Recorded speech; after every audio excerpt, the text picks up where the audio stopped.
Now, from WYDC TV, this is Big Fox News at 10. Good evening, I'm Scott Beadle with Big Fox News. A 48-year-old Oswego man has died after an industrial accident at Upstate Shredding. Officials say yesterday David Kotwas was making a delivery of scrap metal when another truck, operated by McFerrin Trucking of Hudson Falls, tipped over while dumping its load, pinning Kotwas inside his cab. Firefighters freed him from the wreckage, but he later died of his injuries. That other driver was not hurt. Corning's Gaffer District is seeing a boom in business this weekend because of the Wine Glass Marathon. The 36th annual marathon is expected to pump around $5 million into the local economy. Around 7,000 runners are taking part and bringing with them family and friends for support, all spending money in the area. Old World Cafe and Ice Cream has been very busy serving lunches and has the best advantage, being right next to the finish line for Sunday's race. We're opening at 7 a.m. and we're going to have coffee. We have gluten-free scones and pumpkin chocolate chip gluten-free muffins. We have coffee cake. We're going to have oatmeal cookie bars, bagels. We're going to have a lot of little, things you could come in and grab for breakfast. Of course, we have coffee, cappuccino, things like that. Also, some businesses that are normally closed on Sundays will be open.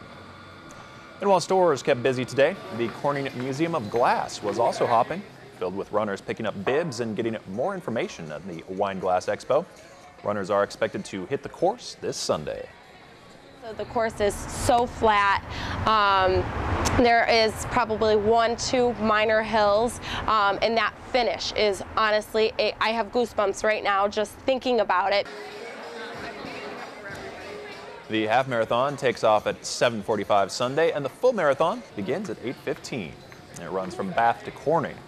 At the finish, the Rockwell Museum is hosting a post-race craft beverage tasting with a large sampling of wines, beers, and spirits from the region. Hors d'oeuvres and tastings will be free to runners and their guests. Fall-like weather settles into the Twin Tiers just in time for that marathon. Chief Meteorologist Chris Summers is up next with your Big Fox forecast.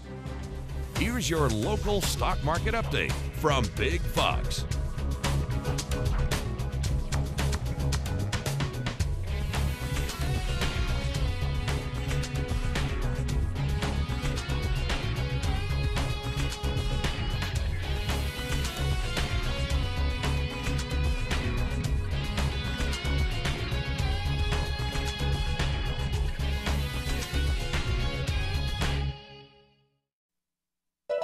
Now, your Twin Tiers forecast from Big Fox.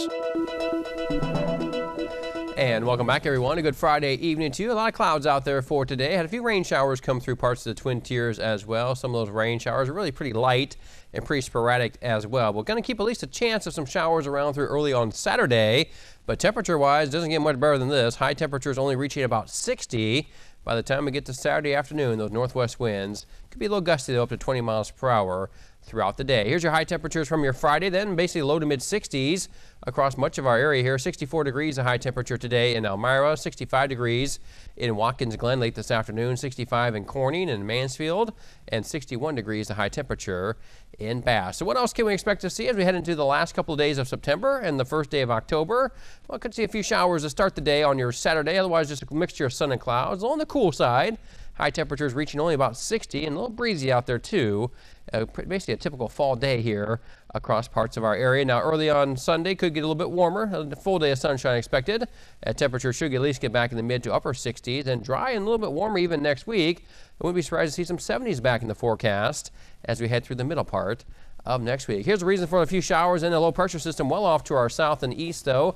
We're seeing just a few showers that could be lingering around through at least the morning hours of our Saturday. Still on the cooler side, though, some air right out of Canada, bringing some of that cooler temperatures back into the region here as we head into the afternoon hours of your Saturday. But again, a little bit warmer as we head to Sunday, and probably going to really notice that warm up by the middle part of next week. Taking a look at temperatures from tonight, then we'll see those low temperatures drop back in the upper 40s to low 50s. Could still be a few showers out there as well. As we get into tomorrow, your Saturday, upper 50s to low 60s. Again, cooler with a chance for a shower around mainly in the morning hours, but then those winds get a little gusty in the afternoon. And our 7-day forecast, yeah, here comes the 70s back. Upper 60s first, though, on Sunday, the first day of October, then back in the low to mid 70s by Monday and Tuesday. Yeah, I had to put an 80 back on the board too. It could be warm enough to be 80 on Wednesday next week before temperatures do drop back, at least in the mid to upper 70s, so getting back above average for the first full week of October. But really not too bad on Saturday, Sunday. A little rain maybe early Saturday, but I think Sunday looked like the best day of the weekend to get out and do just about anything outdoors. Looks like a pretty good weekend. And you know, that's exactly what we want to hear with that marathon coming up. Yeah, exactly. Looking pretty good for that, that's for sure. Thanks, Chris. Well, a garden giant in Minnesota has produced himself a spot in the world record books. Chris Qualley says Guinness verified that he has grown the heaviest carrot. The robust root vegetable tipped the scales at 22 pounds 4 ounces, shattering the previous record of 20 pounds set back in 2014. He says he knows very little about gardening, but decided to start the new hobby about 3 years ago. We can't play sports anymore because we're getting old, you know, so we're competitive in something else. Qualley credits soil, seeds, weather, and a little bit of luck for his growing success. He also grows larger-than-life pumpkins, watermelons, tomatoes, cucumbers, and more. You make a lot of carrot juice out of that, I guess. I mean, carrot cake, carrot juice, all sorts of things out of that. A lot of things out, that's for sure. Thanks for joining Big Fox News. Have a great night.